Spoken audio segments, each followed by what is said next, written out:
Well, this summer, Deadpool and Wolverine gave the failing movie theater industry a ray of hope.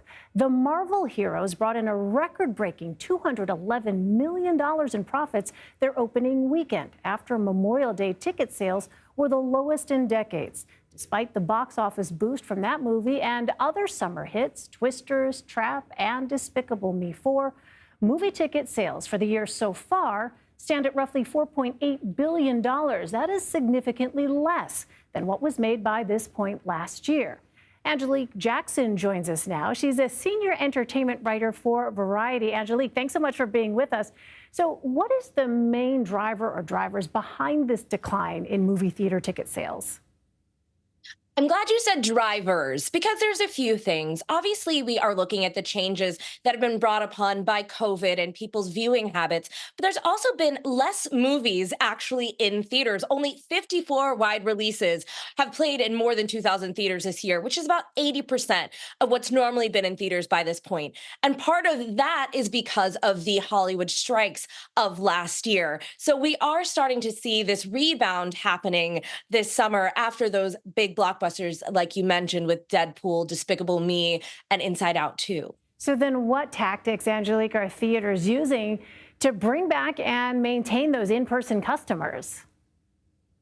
Well, of course, the big one that we've seen has been those novelty perks, like those specialty popcorn buckets, like they did for Deadpool and Wolverine or Dune 2.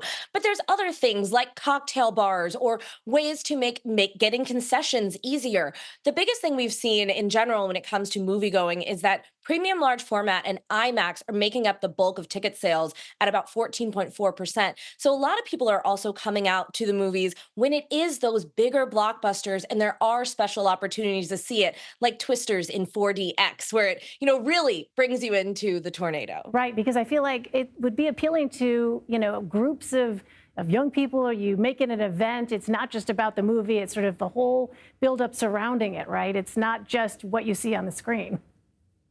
Absolutely. And that's important because young people, those 18 to 34, are really those moviegoers that people are trying to get back into theaters and have proved harder to win back because of the alternate opportunities, mainly premium VOD, which is at home rentals, and streaming. A lot of those audiences are going towards those opportunities to watch movies instead of being in the theaters.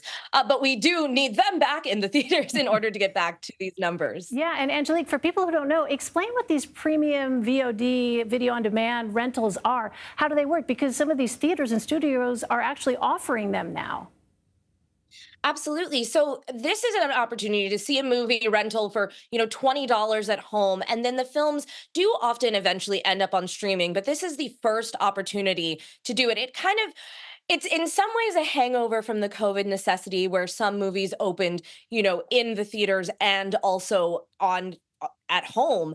But it has continued to be a primary practice as we've moved forward in these years since. So that means just a couple of weeks after, it won't be the same day anymore necessarily, but just a couple of weeks after the big movie is in theaters, you can rent it at home. And then maybe some weeks after that, you'll be able to stream it on your favorite streaming service. It'll be interesting to see, Angelique, if the young people do come back, because you're right, COVID and the pandemic really sort of shaped people's habits. So we'll be watching closely.